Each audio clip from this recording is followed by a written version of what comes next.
பார்த்திபன், மிகப்பெரிய செய்தி வந்து தமிழக வரலாற்றிலேயே தேமுதிக திமுகவோட கூட்டணி அமைக்கிறாங்கன்னா இதுதான் முதல் முறை. 20 ஆண்டுல இதை ஃபர்ஸ்டா செய்யறாங்க. தேமுதிக அதிமுகவோட கூட்டணி வச்சு எதிர்கட்சி தலைவர் அப்படிங்கிற ஒரு அந்தஸ்துக்கு திரு விஜயகாந்த் வந்தார். ஆமா. ஆனா அதுக்கு பிறகு கூட்டணி பிரேக் ஆன கதை நமக்கு தெரியும். சட்டமன்றத்தில் நடந்தது நமக்கு தெரியும். திமுகவோட கூட்டணி வைப்பாங்களா என்ற மிகப்பெரிய கேள்வி இருந்தது. இன்னைக்கு அதுக்கு விடை தெரிஞ்சு போச்சு. அனௌன்ஸ் பண்ணிட்டாங்க. 10 வருஷத்துக்கு முன்னாடி முன்னாள் முதலமைச்சர் கருணாநிதி அவர்கள் வந்து பழம் நழுவி பாலில் விழும்னு சொன்னாரு. ஆனா 10 வருஷம் ஆயிருக்கு அந்த பழம் பாலில் விழுறதுக்கு. ஸோ இந்த கூட்டணி எந்த அளவுக்கு சாதகவாதமா இருக்குன்றதை பார்க்கறதுக்கு முன்னாடி கடந்த காலத்துல தேமுதிக வந்து இந்த கூட்டணி விஷயத்துல எப்படி ஒரு மாறுபட்டு நிலைப்பாடு எடுத்துட்டு இருக்கு அப்படின்றதையும் நிறைய பேர் சுட்டி காட்ட ஆரம்பிச்சிருக்காங்க. 2006 கட்சி ஆரம்பிச்சு முதல் கட்ட தேர்தலை சந்திக்கும் போது மக்களுடனும் கடவுளுடனும் தான் கூட்டணி அப்படின்னு ஆரம்பிச்சாங்க. மாற்று திமுக அதிமுகவுக்கு மாற்றுன்னு ஆரம்பிச்சாங்க. ஆனா 2011 அப்படியே நிலவரம் மாறுச்சு. 2016 அதிமுக கூட போனாங்க. 2021 இஃப் ஐம் நாட் ராங் அமமுகவோட தேர்தலை சந்திச்சாங்க இல்லைங்களா? 2016 மக்கள் நல கூட்டணியோட அதிமுக பயணிச்சாங்க. அதுக்கப்புறம் வந்து அடுத்த தேர்தலில் 2021 பீப்புள்ஸ் ஃப்ரண்ட் இப்படிலாம் பயணிச்சிருக்காங்க. ஸோ இன்றைக்கி நடந்த இந்த அதாவது இன்னைக்கு காலையில் ஒரு சர்ப்ரைஸ் என்ன அப்படின்னா, பிரேமலதா அவர்கள் அங்கேருந்து நேராக கிளம்பி தேனாம்பேட்டில் அறிவாலயத்துக்கு வந்தாங்க. முதலமைச்சரை சந்திச்சாங்க. அங்கே தான் இருந்தாங்க. வெளியே வந்து ஒரு அறிவிப்பு கொடுத்தாங்க. ஸோ அந்த சந்திப்புக்கான காட்சிகளை நாம் பார்க்குறோம். அந்த அறிவிப்பையும் பார்த்துடலாமா? பிரேமலதா அவர்கள் செய்தியாளர்களை சந்தித்த அந்த காட்சிகளை பார்க்கலாம். கழகத்தை சேர்ந்தவர்கள் விரும்பிய இந்த கூட்டணியை கேப்டன் இல்லாத இந்த நேரத்தில் அமைஞ்சிருக்கிறது. கேப்டன் வந்து 2016 இந்த கூட்டணி அமைய வேண்டியது. கலைஞர் ஐயா வந்து பழம் நழுவி பாலில் விழுப்போகுதுன்னு சொன்னார். ஆனால் 10 வருஷம் கழிஞ்சு தாமதமாக இன்றைக்கு இந்த கூட்டணி உறுதியாகி இருக்கிறது என்பதை இந்த நேரத்தில் நான் மகிழ்ச்சியோடு தெரிவித்துக் கொள்கிறேன். அது மட்டும் கிடையாது, எத்தனை நம்பர், எந்த தொகுதி, யார் வேட்பாளர்கள் என்பது எல்லாம் இதற்கு பிறகு குழு அமைத்து அந்த குழு வந்து 2 கட்சியின் சார்பாக தேமுதிக திமுக 2 கட்சிகளும் இணைந்து பேசி அதை முடிவு செய்து முதலமைச்சர் அண்ணன் ஸ்டாலின் அவர்கள் அதை அறிவிப்பார் என்பதையும் இந்த நேரத்தில் நான் தெரிவித்துக் கொள்கிறேன். நீங்கள் சொன்னீங்க பார்த்திபன், 2005 ஆரம்பிக்கப்பட்ட கட்சி 2006 முதல்ல களங்கண்டாங்க. நீங்கள் சொன்ன மாதிரியே தனித்து தான் களமாட்டினாங்க. 234 தொகுதியிலையும் நின்னாங்க. அந்த டீட்டெயில்ஸை நம்ம இப்போ கார்ட்ஸில் பார்க்கலாம். ஒரே ஒரு தொகுதியில் தான் வெற்றி பெற்றாங்க. திரு விஜயகாந்த் அவர்கள் மட்டும்தான் வெற்றி பெற்றார். ஆனால் அந்த கட்சியானது வாக்கு சதவிகிதம் பெரிய அளவில் 8% ஒரு பிரம்மாண்டமான ஒரு 8% இந்த தேமுதிகவின் தேர்தல் பலம் என்னன்னு பார்க்கும்போது இங்கே பாருங்க, நீங்கள் சொன்ன மாதிரி 8.38% அந்த அளவில் வாக்கு பெற்றாங்க. ஆனால் விருதாச்சலம் தொகுதியில் விஜயகாந்த் அவர்கள் மட்டும்தான் இந்த தேர்தலில் வெற்றியை பதிவு பண்ணியிருக்காரு. ஆமாம், விஜயகாந்த் அவர்கள் வெற்றி பெற்றார் அந்த தேர்தலில். 2011 அதிமுகவோட கூட்டணி வச்சாங்க. ஆமாம், அதிமுகவோட கூட்டணி வைக்கும்போது அவங்க மொத்தம் கண்டெஸ்ட் பண்ண இடம் அப்படின்னு சொல்லி பார்க்கும்போது பாருங்க, 41 இடத்துல நின்று இருக்காங்க, 29 இடத்துல வெற்றி பெற்றிருக்காங்க. அந்த தேமுதிகக்கு இது ஒரு வரலாற்று முக்கியத்துவம் வாய்ந்த ஒரு தேர்தலாகவும் மாறிச்சு. மாறிச்சு. ஏன்னா எதிர்கட்சி என்ற அந்தஸ்துக்கு வந்தாங்க. திமுகவே 3வது இடம் தான் அந்த தேர்தலில். அப்படி பார்த்தா வாக்கு சதவிகிதம் பாருங்க, 7.9% வாக்குகள், சுமார் 8% வாக்குகள் பெற்றிருக்காங்க. அந்த வாக்கு வங்கி அப்படியே ரீட்டைன் பண்ணியிருக்காங்க. முந்தைய தேர்தலுக்கு இதுக்கு ஒரு ஜஸ்ட் 0.4 அப்படின்ற ஒரு லெவலில் தான் அவ்வளோதான் டிஃபரன்ஸ். ஆனால் அதுக்கு அடுத்த தேர்தல் தான் மிகப்பெரிய டேர்னிங் பாயிண்டாக அமைஞ்சது. 2016 பாருங்க, மக்கள் நல கூட்டணியில் அங்கம் வகிச்சு 105 இடத்துல போட்டி போட்டு ஒரு இடம் கூட ஜெயிக்கல. 2.41% தான் வாக்கு சதவிகிதம் அப்படின்னு சொல்லி சுருங்கி விட்டது. இந்த தேர்தலின் போதுதான் அதிமுகவோட ஒரு கடும் மோதலுக்கு அப்புறம் சந்திச்ச ஒரு தேர்தல். திமுக கூட்டணியில தேமுதிக கண்டிப்பா இணைஞ்சிரும்னு ஒரு பயங்கரமான ஒரு நம்பிக்கை நிலவிட்டு இருந்தது. அப்பதான் கலைஞரும் அந்த ஃபேமஸ் ஸ்டேட்மெண்ட் விட்டாரு, பழம் நழுவி பாலில் விட போகிறதுன்னு. But as I said before, 10 வருஷம் ஆயிடுச்சு. அதனாலவே இந்த 2016 வந்து ஒரு கூட்டணி கணக்கு எந்த அளவுக்கு மாறுச்சு அப்படின்றதுக்காகவே ஒரு கூடுதல் முக்கியத்துவம் வாய்ந்த ஒரு தேர்தலாகவும் நம்ம பார்க்கலாம் இல்லைங்களா? மக்கள் நல கூட்டணி மாதிரியான ஒரு தேர்ட் ஃப்ரண்ட் உருவாக்குனது, இதெல்லாம் வந்து தமிழகத்திற்கு அந்த டைம்ல அது ஒரு புதுசா பார்க்கப்பட்டது. ஆமா கரெக்ட். 2021 தேர்தல் பாருங்க எப்படி சந்திச்சிருக்காங்க அப்படின்னு சொல்லிட்டு, அதாவது பீப்புள்ஸ் ஃப்ரண்ட் மக்கள் முன்னணி அப்படின்னு சொல்லி சிறிய கட்சிகளோட தான் சேர்ந்து அந்த தேர்தலை சந்திச்சாங்க. 60 இடங்களில் போட்டி போட்டாங்க. ஒரு இடம் கூட வெற்றி பெற முடியல. 0.5% கீழே தான் அவங்களுடைய வாக்கு சதவிகிதம் சுருங்கி விட்டது, குறைந்து விட்டது அப்படின்னு சொல்லி நாம் சொல்லலாம்.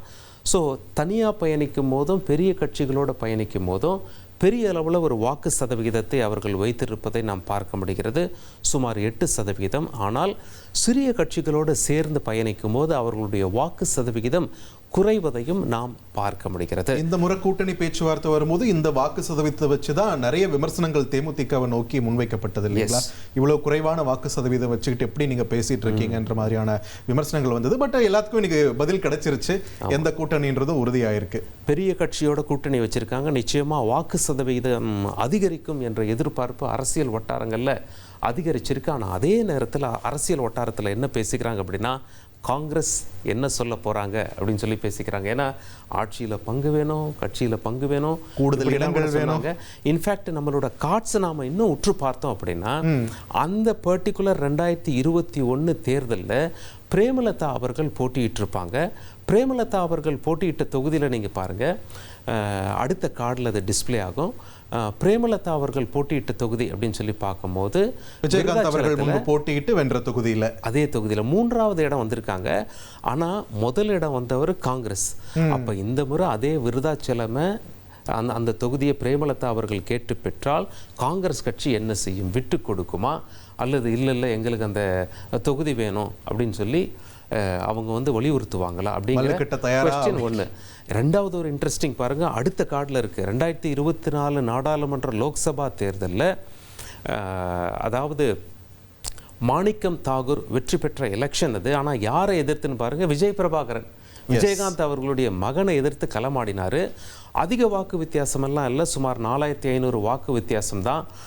0.5% வித்தியாசத்தில் தான் அவர் வெற்றி பெற்றிருக்கிறார். இந்த முடிவுகள் வந்தப்பதான் அந்த ஒரு ஃபேமஸ் இன்டர்வியூ வந்துச்சு இல்லையா, சின்ன பையனுக்கு விட்டு தந்திருக்க கூடாதா அப்படின்ற மாதிரியான ஒரு பேட்டியை வந்து பிரேமலதா அவங்க இப்போ பேசியிருப்பாங்க. அது அப்போவே ரொம்ப வைரலாக போச்சு. பட் இன்னைக்கு எந்த கட்சியோடு எதிர் துருவங்களில் இந்த விருதுநகர் தொகுதியில் நின்னாங்களோ இன்னைக்கு அதே கட்சியோட கூட்டணி அப்படின்றத உறுதிப்படுத்தி இருக்கு தேமுதிக. மாணிக்கம் தாகூருக்கு ஒரு செக் வச்சிருக்காங்களா டிஎம்கே என்றும் பேசப்படுகிறது. காரணம் என்ன? நாள்தோறும் மாணிக்கம் தாகூர் தான் ட்வீட் செய்து கொண்டிருந்தார், ஆட்சியில் பங்கு வேணும்னு சொல்லியிருந்தார். ராகுல் காந்திக்கு அவர் நெருக்கமானவர் அப்படின்னு சொல்லி எல்லாருக்கும் தெரியும். அவரை எதிர்த்து தான் செல்வ பெருந்தகை பெங்களூரில் போய் கட்சித் தலைவர் மல்லிகார்ஜுன கார்கேவை சந்தித்து அவரை பற்றி தான் முறையிட்டார் அப்படின்னு சொல்லி எல்லாம் பேச்செல்லாம் வந்தது. செல்வ பெருந்தகை அவர்களே சொன்னார், என்ன சொன்னார் அப்படின்னா, கட்சியை விட மாணிக்கம் தாகூர் பெரியாளா அப்படிலாம் சொல்லிட்டு அவர் பெங்களூர் போனார். பட் மாணிக்கம் தாகூர் என்ன சொல்லிட்டாரு, இதெல்லாம் அண்ணன் தம்பிக்குள்ள நடக்கிறதுங்க சகஜம் அப்படின்னு சொல்லியிருந்தாலும், ஆனால் 2029 இப்போ விஜய பிரபாகரன் அவர்களை இதே தொகுதியில் மறுபடியும் களமிறக்கப்படுவார்னு எதிர்பார்க்கலாமா? அதற்கு இன்னும் 3 ஆண்டுகள் இருக்கு. தேமுதிகவுடைய கோரிக்கைகள் எப்படி இருக்கும், திமுகவோட அவங்க வந்து இதே இணக்கத்தோடு பயணிப்பாங்களா அப்படின்னு சொல்லி பார்க்க வேண்டியிருக்கும். அரசியலில் அதாவது அந்த தேர்தல் நெருங்க நிறைய ஈக்குவேஷன்ஸ் எல்லாம் மாறும். கண்டிப்பாக நீங்கள் சொன்ன மாதிரி அது ரொம்ப சுவாரஸ்யமாக பார்க்கப்படக்கூடிய ஒரு தேர்தலாகவும். இன்னொரு விஷயம் சமூக ஊடகங்களில் பதிவு பண்ணிட்டு இருக்காங்க, எல்கே சுதீஷ் தான் இன்னைக்கு ஹாப்பியஸ்ட் மேன் ஆன் எர்த் அப்படின்னு சொல்லியிருக்காங்க. அவருடைய ராஜ்யசபா சீட் கனவு பழிச்சிடுமோ அப்படின்ற ஒரு விஷயத்தை தொடர்ந்து பதிவு பண்ணிட்டு இருக்காங்க. அதையே நாம பார்க்க வேண்டியிருக்கும். திமுக வந்து தேமுதிகவுக்கு ராஜ்யசபா சீட்டு கொடுப்பாங்களா அப்படிங்கிறதையும் நம்ம பார்க்க வேண்டியிருக்கும். ஸோ காங்கிரஸ் முழு மனதோட திமுக பக்கம் இருப்பாங்களா, அல்லது காங்கிரஸே 2 அணியாக பிரிந்து நாங்கள் ஒரு அணி நாங்கள் திமுக பக்கம் இருக்கோம், இன்னொரு அணி எங்களுக்கு ஆட்சியில் பங்கு, கட்சியில் அதிக சீட் வேணும், இப்படிலாம் கேட்பாங்களா அப்படிங்கிற ஒரு கேள்வியெல்லாம் எழுந்திருக்கு. பட் எது எப்படியோ செல்வ பெருந்தகை அவர்கள் காங்கிரஸ் கட்சியின் மாநில தலைவர் சமீபத்தில் செய்தியாளர்களை சந்தித்தார். அவர் என்ன சொல்லியிருக்கார் அப்படின்னு சொல்லி பார்த்துடலாம். கூட்டணிக்குள்ள வந்துட்டாங்க, காங்கிரஸுடைய நிலைப்பாடு வரவேற்கிறோம், பாராட்டுகிறோம், மகிழ்ச்சி அடைகிறோம். இன்னும் இந்தியா கூட்டணி வலிமை பெறப்போகிறது. இல்லைன்னா மாற்றுக்கிடத்திற்கு மக்கள் நீதி மையம் வந்திருக்கு, இன்னும் பல கட்சிகள் வரப்போகிறாங்க. நல்லது தானே, கூட்டணி வலிமை பெறும். இப்போ தேமுதிக வந்துட்டதுனால இப்போ அவங்களுக்கும் சீட்டு கொடுக்கணும், மக்கள் நீதி மையம் வராங்க, அவங்களுக்கும் சீட்டு கொடுக்கணும், காங்கிரஸ் கூடுதல் சீட்டு கேட்குறோம். எங்களுடைய அகில இந்திய தலைமை தொகுதிகள் எல்லாவற்றையும் அவர்கள் முடிவு செய்வார்கள். பாஜகவுடைய ரியாக்ஷன் என்னங்க பார்த்திபனத்தில்? இது காங்கிரஸ் தரப்புல இருந்து பட்டும் படாம ஒரு ரெஸ்பான்ஸ் வந்தது இல்லைங்களா, அதுக்கு அப்படியே எதிர் தரப்புல வந்து பயங்கர ஒரு காட்டமான ஒரு ரெஸ்பான்ஸ் வந்திருக்கு. எப்படியும் என்டிஏ கூட்டணியில வந்து தேமுதிகவை இணைச்சிடணும்னு ஒரு பிரம்ம பிரயத்தனம் அந்த பக்கம் இருந்து போயிட்டு இருந்தது. பட் இன்னைக்கு அது நடக்காதுன்னு தெரிஞ்ச உடனே பாஜக தரப்புல இருந்து அதுக்கான ரெஸ்பான்ஸும் வந்துருச்சு. ஓகே, விஜயகாந்தின் ஆன்மா தேமுதிகவை மன்னிக்காது அப்படின்ற மாதிரியான ஒரு ட்வீட் வந்து இப்போ வைரலாகவும் போயிட்டு இருக்கு. பிஜேபி தமிழ்நாடு அவங்க அக்கௌண்ட்ல இருந்து அதை பதிவு பண்ணியிருக்காங்க. அதுதான் நம்ம திரையிலையும் பார்த்துட்டு இருக்கோம்.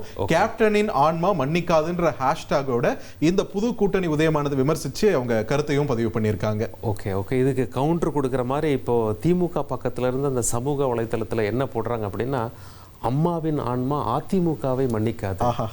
ஏன்னா நான் ஒரு தவறு செய்து விட்டேன், இனிமே பிஜேபியோட கூட்டணி வைக்க மாட்டோம் அப்படின்னு சொல்லி ஜெயலலிதா அவர்கள் பேசியிருந்தாங்க. அதை சுட்டி காட்டி இப்போ கவுண்டர் பண்ணிட்டு வராங்க சமூக வலைதளங்கள். இந்த ஃபேமஸ் லேடியா மோதியா அப்படின்றது வந்து திரும்ப திரும்ப ரீப்ளே பண்ணி போட்டு காட்டிக்கிட்டே இருக்காங்க. அதிமுகவே இதை டேக் பண்ண அவங்க மறக்கல. ஸோ இன்னைக்கு இவங்க டிஎம்டிகேக்கு இவங்க கவுண்டர் கொடுத்தா பதிலுக்கு இவங்க பிஜேபிக்கு கவுண்டர் கொடுத்துட்டு தான் இருக்காங்க. அந்த ஒரு சுவாரஸ்யத்தையும் நம்மளால இந்த களத்தில் பார்க்க முடியுது. கண்டிப்பா இப்பவே இவ்வளவு ஃபயரா இருக்குன்னா இன்னும் கேம்பெயின் ஆரம்பிக்க எலெக்ஷன் நெருங்க இன்னும் தேதி அறிவிச்சதுக்கு அப்புறம் இருக்கு. தினம் தினம் சரவெடி தான் தேர்தல் களத்துல. பண்ருட்டி ராமச்சந்திரன் இன்னைக்கு ஒரு அறிவிப்பு, ரொம்ப சீனியர் பாலிட்டிஷியன், அவர் கருணாநிதி அவர்களோடவும் எம்ஜிஆர் அவர்களோடவும் கேப்டன் விஜயகாந்த் அவர்களோடவும் நெருங்கி பழகியவர். கேப்டன் விஜயகாந்துக்கு கட்சி ஆரம்பிக்கும் போது உறுதுணையாக இருந்தவர். இன்னைக்கு அவரே ஒரு புதிய கட்சி ஆரம்பிச்சிட்டார்.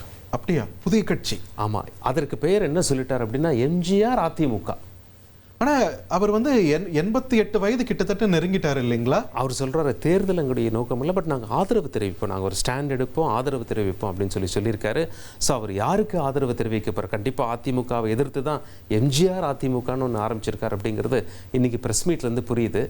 ஆனால் ஆதரவு யாருக்கு அப்படிங்கிற எத்தனை வெர்ஷன்ஸ் ஆஃப் அதிமுக வர காத்துட்டு இருக்குன்னு தெரியல. இவரும் ஒரு வெர்ஷன் இப்போ ஆரம்பிச்சிருக்காரு. அடுத்ததாக சசிகலா அவர்கள், ஜெயலலிதா அவர்களுடைய பிறந்த நாள் February 24 வரவிருக்கிறது.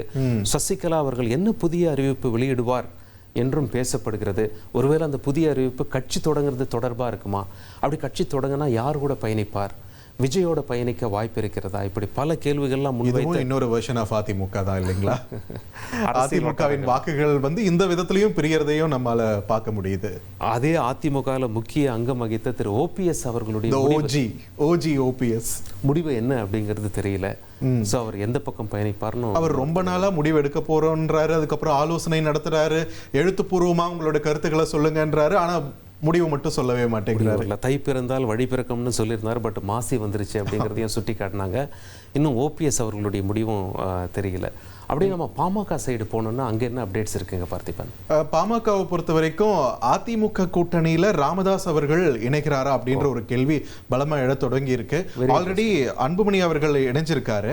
அதுக்கு இவர் தரப்புல இருந்து ஒரு அப்போஸ்டான ஒரு நிலைப்பாடு தான் ஆரம்பத்துல சொல்லிட்டு இருந்தாரு. ஸோ திமுகவோட இணையா இருக்காரோ அப்படின்ற ஒரு கேள்வி ரொம்ப வலுவாகவே போயிட்டு இருந்தது. சில சந்திப்புகள் நடந்ததாகவும் சொல்லப்பட்டுச்சு. ஆனா இப்போ திடீர்னு பார்த்தா அதிமுக கூட்டணியிலே இவரும் போய் சேர போறாரா அப்படின்ற ஒரு கேள்வி வரும்போது இது எப்படி ஒர்க் ஆக போகுது, யாரு எந்த இடத்துல எப்படி எந்த சின்னத்துல போட்டியிட போறாங்க, இப்படி நிறைய கேள்விகள் வந்து இந்த கொஸ்டின் நம்ம முன்னாடி எழுப்பியிருக்கு. ஆமா, நீங்க சுட்டி காட்டியதை போய் அரசியல் வட்டாரங்கள் என்ன பேசுறாங்கன்னா, திமுக கூட்டணியில ஏற்கனவே விடுதலை சிறுத்தைகள் இருக்கிறதுனால பாமக உள்ள வர்றதை அவங்க விரும்பல அப்படிங்கிற மாதிரி அரசியல் வட்டாரங்கள்ல பேசிக்கிறாங்க. அது மட்டும் இல்லாம அதிமுக பொறுத்தவரை ஒருவேளை ராமதாஸ் அவர்கள் உள்ளே வந்தால் ஏற்கலாமா என்ற ஒரு கேள்வி இருக்கிறது. ஏன்னா பாமக வாக்குகள் பிரிஞ்சிடக்கூடாது அப்படிங்கிறதுல அதிமுக தெளிவாக இருக்காங்க.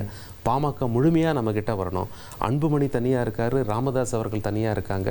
ஸோ ரெண்டு பேரையும் சேர்த்து வச்சு அதிமுகவால் சக்ஸஸ்ஃபுல்லாக பயணிக்க முடியுமா அப்படின்னும் நடுவில் தாவிக்க கூட போகுவார் அப்படின்ற மாதிரி ஒரு ஈக்குவேஷனையும் எழுப்பிட்டு இருந்தாங்க. பட் அதுவும் ஒர்க் அவுட் ஆகலைன்னு நினைக்கிறேன்.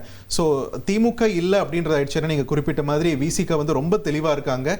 ராமதாஸ் அவர்கள் அங்கம் வகிக்கக்கூடிய கூட்டணியில் நாங்கள் இருக்க மாட்டோம் அப்படின்றதுல இருக்காங்க. They have been a very loyal alliance partner with DMK for a long while அப்படின்றதுனால இந்த முடிவு இப்போ ஏடிஎம்கே பக்கம் ராமதாஸ் போறாரா அப்படின்ற ஒரு கேள்விதான் இப்போ வலுவாக்கி இருக்கிறதையும் நம்மளால பார்க்க முடியுது. எஸ் பார்த்திபன். ஸோ நம்ம ஒரு செய்தியாளர் ரமேஷ் வந்து இப்போ செக்ரட்டேரியட்லேருந்து நமக்கு ஒரு ப்ரீரை கொடுத்துருக்காரு. அதாவது வந்து தேமுதிகவோட டிமாண்ட்ஸ் என்ன, திமுக கிட்ட தேமுதிக என்ன எதிர்பார்க்குறாங்க, தேமுதிகவுக்கு என்ன ஆஃபர் பண்ணியிருக்காங்க, அது தொடர்பாக சில தகவல்கள் நமது செய்தியாளர் ரமேஷிடம் இருக்கிறது. அவர் என்ன சொல்கிறார் அப்படிங்கிறத தற்பொழுது பார்ப்போம். திமுக தேமுதிக இடையே கூட்டணி உறுதியாகிவிட்டது. தேமுதிக தொடங்கினர்லேருந்தே திமுகவோட கூட்டணி வைச்சதே இல்லை அப்படிங்கிற வரலாறு மாற்றப்பட்டிருக்கு. முதல் முறையாக இந்த கூட்டணி உருவாகி இருக்கிறத பார்க்க முடிகிறது. தேமுதிகவை பொறுத்த வரைக்கும் நாங்கள் கூட்டணி அமைக்கிறதுல ரொம்ப கூலாக இருக்கோம், தொண்டர்கள் விரும்பக்கூடிய ஒரு மகிழ்ச்சியான கூட்டணியை நாங்கள் உருவாக்குவோம் அப்படின்னு பிரேமலதா விஜயகாந்த் தொடர்ந்து சொல்லிட்டு இருந்ததை பார்க்க முடிந்தது. கடந்த மாதம் தேமுதிகவின் மாவட்ட செயலாளர்கள் கூட்டம் நடைபெற்றது. அந்த கூட்டத்தில் நாம் யாரோட கூட்டணி போனால் சரியாக இருக்கும் அப்படின்னு மாவட்ட செயலாளர்களிடம் பிரேமலதா விஜயகாந்த் ஒரு கருத்தை கேட்டிருந்தாங்க. அதில் 50க்கும் மேற்பட்ட மாவட்ட செயலாளர்கள் திமுகவோட கூட்டணி வைக்கணும் அப்படின்னு தங்களுடைய விருப்பத்தை தெரிவித்ததா சொல்லப்படுது. அதற்கப்புறம் தான் பிரேமலதா விஜயகாந்த் திமுகவோட ஒரு மறைமுக கூட்டணி பேச்சுவார்த்தையில் ஈடுபட்டிருக்காங்க. முதல்ல தேமுதிகவினுடைய எதிர்பார்ப்பு என்ன அப்படின்னா, இரட்டை இலக்கத்தில் எங்களுக்கு தொகுதி வேணும், ராஜ்யசபா சீட் வேணும் அப்படிங்கிறது தான் அவங்களுடைய எதிர்பார்ப்பாக இருந்திருக்கு. ஆனால் திமுக தரப்பில் எங்ககிட்ட ஏற்கனவே கூட்டணி கட்சிகள் இருக்கிறாங்க, அவங்களுக்கும் தொகுதி ஒதுக்கணும், அதனால உங்களுடைய எதிர்பார்ப்பை குறைச்சிக்கோங்க அப்படின்னு திமுக தரப்பில் சொல்லியிருக்காங்க. திமுக தரப்பில் முதல்ல ஒரு 6 தொகுதி வரைக்கும் ஒதுக்கிறதுக்கு முன் வந்ததாக சொல்லப்படுது. ஆனால் இந்த தேமுதிக கூட்டணி உருவானதில் நேற்றைய தினம் மிக முக்கியமான ஒரு தினமாக பார்க்கப்படுது. ஏன் அப்படின்னா, திமுக தரப்பில் சபரீசனும் அமைச்சர் ஏவா வேலுவும் நேற்றைய தினம் தேமுதிக தரப்பில் ஒரு பேச்சுவார்த்தையை நடத்தியிருக்காங்க. அந்த பேச்சுவார்த்தை தான் இந்த கூட்டணி உருவாவதற்கு ஒரு இறுதி வடிவம் பெற்றதாக சொல்லப்படுது.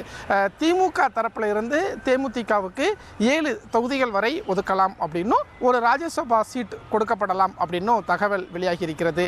இரட்டை இலக்கம் வேணும் அப்படிங்கிற தேமுதிகவினுடைய எதிர்பார்ப்பு ஒற்றை இலக்கம் அப்படிங்கிற வரைக்கும் ஓகே சொல்கிற அளவுக்கு வந்திருக்கு அப்படிங்கிற தகவல் கிடைக்கப்பட்டிருக்கு. இந்த தேமுதிக கூட்டணி உருவானதில் திமுக தரப்பில் என்ன சொல்கிறாங்க அப்படின்னா, திமுக கூட்டணியின் இலக்கு அப்படிங்கிறது 200 இடங்களில் வெற்றி பெறணும் அப்படிங்கிறது தான்.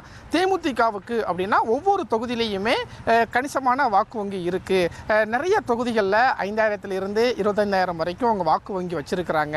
அதனால் திமுக கூட்டணியின் இலக்கான 200 தொகுதிகளில் வெற்றி பெறணும்னு இலக்கை நோக்கி பயணிக்கும் போது திமுக கூட்டணிக்குள்ளே வந்தால் எங்களுக்கு அது கூடுதல் பலமாக இருக்கும், அதனால இந்த கூட்டணி உருவாகிருக்கு அப்படின்னு திமுக தரப்பில் சொல்கிறாங்க. தேமுதிகவை பொறுத்த வரைக்கும் ஒரு பக்கம் அதிமுகவோட பேச்சுவார்த்தையில் நடத்தியிருந்தாங்க, மற்றொரு பக்கம் திமுகவோட பேச்சுவார்த்தையை நடத்தியிருந்தாங்க.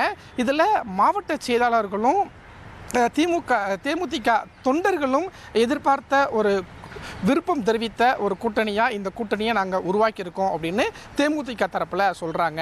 ஒட்டு மொத்தத்தில் திமுக தரப்பில் இருந்து தேமுதிகவுக்கு 7 தொகுதி ப்ளஸ் ஒரு ராஜ்யசபா சீட் கொடுக்கப்படலாம் அப்படின்னும், 22ஆம் தேதி முதல் திமுக கூட்டணி கட்சிகளோடு பேச்சுவார்த்தையை நடத்த போகிறாங்க. அந்த பேச்சுவார்த்தையின் போது தேமுதிகவுக்கு அதிகாரப்பூர்வமாக அழைப்பு விடுப்பாங்க. அந்த பேச்சுவார்த்தையில் தேமுதிகவுக்கு எத்தனை தொகுதிகள் ஒதுக்கப்படும் அப்படிங்கிற தகவல் எல்லாம் தெரிய வரும் அப்படின்னும் எதிர்பார்க்கப்படுகிறது. ரைட், ஒரு ராஜ்யசபா சீட் அப்படின்றத உறுதிப்படுத்தியிருக்காங்க அப்படின்னு தான் ரமேஷும் சொல்லியிருக்காரு.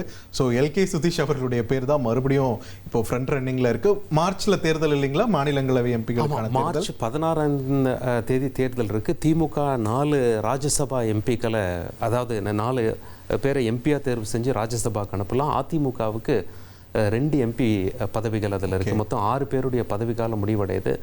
ஸோ தேமுதிகவிற்கு கொடுப்பார்களா, அதற்கு வாய்ப்பு இருக்கிறதா என்பதை நாம் பார்க்க வேண்டியிருக்கும்.